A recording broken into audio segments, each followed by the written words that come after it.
these corporate are to blame for it, yeah. When was the last time those rich people did a hard day's work? How do they make money? They steal it from the working people. Those blank corporate blanks steal from the working people. The corporate blanks are apparently big banks and investment companies, and the protesters may be unclear on a lot of issues, but they do seem united in their hatred of the financial industry. David Callahan says they're right to be angry, but of course he would say that. He's co-founder of the progressive think tank Demos. But Damon Root of Reason magazine is a libertarian, and on this, he agrees with the progressives for a change. Says the protesters are right to be angry about Wall Street. Why? Well, let me just say obviously there's a lot of nuts down there. There's a lot of stuff I disagree with, but I think the protesters are right about a fundamental thing, and that's corporate welfare, crony capitalism. These banks, this is not a free market. Wall Street is crony capitalism at its worst. You know, $700 billion in a bailout. I mean, this is not the free market, and these people are right to say that the taxpayer dollars have been redistributed up to these big corporations who are in bed with big government. And David, you agree with that?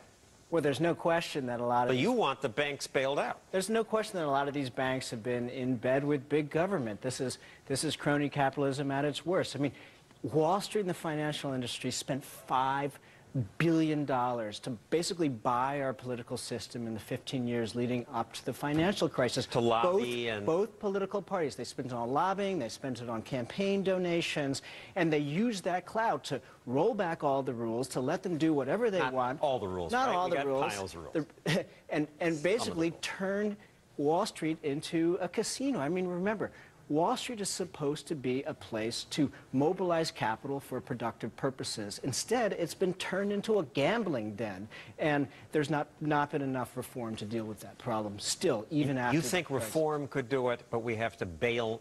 You want to bail these gamblers out? The idea of gambling is to let people lose. We had no choice but to bail them out. Sure we had a choice. We could have said no. Yes, and we could be in a Great Depression.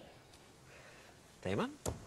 Well, you know, let's just talk about this idea of the casino. If you have gamblers and you're telling them that, well, you know, just gamble all the money away and we're going to save you, we're going to bail you out each time, they're not going to be recognizing the risk. They're going to be taking more risks. So, and this is part of the way that government intervention, government policies made things worse, partially gave us this financial crisis. So, as far as the idea that that we prevented a Great Depression, what we do know is that the bailout policies have not worked. We've got 10% unemployment. We've got bigger banks. We've got bigger banks than ever. We still have too big to fail on the books. I mean, I think that there's no reason to trust this. David, you wrote this article, Why Occupy Wall Street? One of your points is Wall Street employs K Street to dominate Main Street.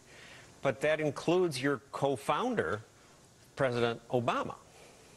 Well, unfortunately, Obama has raised a lot of money from Wall Street. This is an example of how that money can kind of take over our political system. I think we have a graph of how much he raised. He raised more than any other candidate. And he staffed his White House with people who were too close to Wall Street. And, you know, since 2009, since Obama took office, Wall Street and financial interests have spent nearly $1 billion to fight the reforms after the crisis.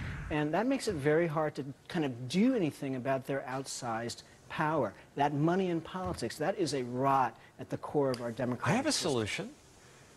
Make government not so big, and then you won't need to spend all this money to manipulate it. Well, small government and the downsizing of government, the attacks on government have been part of the problem, John, because the people who argued, let's get rid of government, were often being paid by Wall Street lobbyists or getting their campaign dollars from Wall Street, and the whole small government thing helped to kind of push this deregulation agenda that made this financial crisis possible. I'll let you answer. Well, you know, first of all, during the Bush years, George W. Bush years, regulations increased more than any president before him. He's the biggest regulator since Richard Nixon. Clinton did get rid of Glass-Steagall, but they didn't get rid of much. Right. Bush got rid of a crucial rule that would have made it harder to take all these big bets, all the leveraging and all the risk, the pile bets upon bets. That became easier thanks to the Bush administration's deregulation agenda. Charlie Rangel, who voted for TARP and voted for the bank bailouts, all this crony capitalism, he went down to the protests. It was, oh, I'm all with you guys.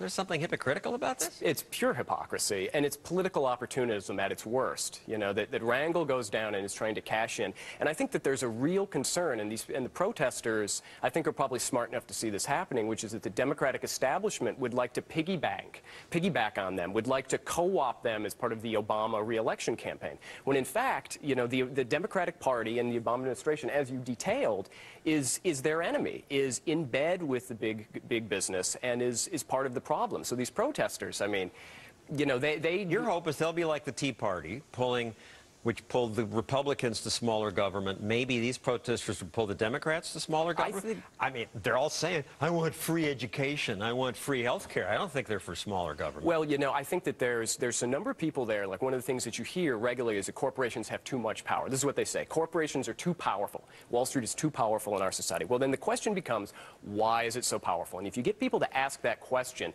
then they start to see, well, you know, what's more powerful than being told you're too big to fail?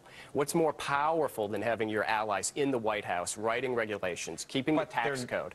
In terms of power, only government can use force. Well, that's correct, and so you've got government backing these corporations. So I mean, I agree that the corporations are too powerful, and we need to be concerned about that. But that's just a symptom of the problem. The problem is the government propping them up and intervening in the economy to such a degree. I don't think they're too powerful, because if they do bad things, people won't give them money anymore, and they'll go out of business like A&P did. But don't forget, John, that this financial crisis came just a few years after the whole implosion of Enron and WorldCom and all the crises of the dot-com era. Yeah, the Sarbanes-Oxley regulations were supposed to solve that, right? Well, the regulators are always fighting the last war, right? Right. And then corporate America or Wall Street goes and invents some new scam or scheme or fraudulent way to make themselves rich, and that's what happened in this case.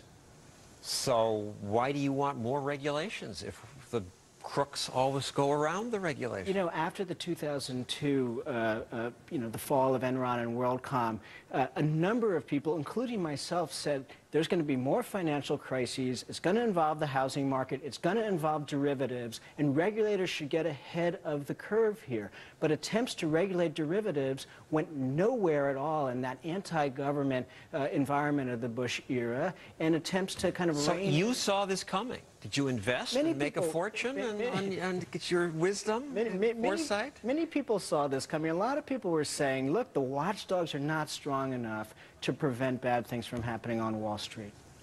Thank you, Damon Root and David Callahan. The protesters may be right in their hatred of crony capitalism and bailouts. Good for them, but most of them are just dead wrong about economics. That's next.